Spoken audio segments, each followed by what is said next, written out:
Analysis: political winds are shifting for state GOP. Governor Bill Haslam looked long and hard at the 2018 GOP primary for the Senate seat Bob Corker is leaving. He saw a battleground.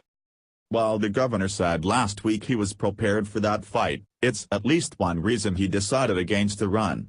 It's also indicative of a broader political shift within the Tennessee GOP and elsewhere in the country, one that has seen establishment-lane Republicans overpowered by the Trump-aligned conservative wing. "We live in a divided country," Haslam said, pointing to the last 7 presidential elections. A Colorado case we have been following for years is now headed all the way to the U.S. Supreme Court. A baker in Lakewood refused to make a wedding cake for a gay couple, arguing that it violated his religious beliefs. Political specialist Sean Boyd talked to that baker, joins us live outside his Lakewood bakery, or inside his Lakewood bakery, with what's new with this case tonight. Sean? You know, Karen, depending on how the court rules, this could be a landmark case. It pits religious liberties against civil liberties and is one of several similar cases around the country that challenge anti-discrimination laws that some say violate First Amendment rights. Masterpiece cake shop owner Jack Phillips was overcome by emotion after learning the nation's highest court would take up his case. And she called right a minute after that. "Did you hear?" "Yeah," and I can't breathe. The case of Masterpiece Cake Shop versus the Colorado Civil Rights Commission began 5 years ago when Charlie Craig and Dave Mullins asked Phillips to make a cake for their wedding reception.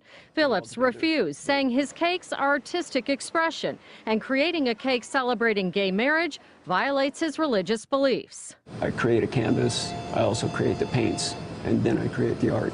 American citizens should not be compelled to create expression or to say things that are deeply at odds with their beliefs. But the ACLU argues Colorado law bars any business open to the public from refusing service based on sexual orientation. Religious freedom does not give you the right to discriminate. The case will be decided by a Supreme Court that now includes Colorado Judge Neil Gorsuch, who in previous rulings has erred on the side of religious liberty. But Craig and Mullins say they're hopeful. We strongly believe in the institution of the Supreme Court, and we believe that they will treat this case with the same gravity that they treat all the cases.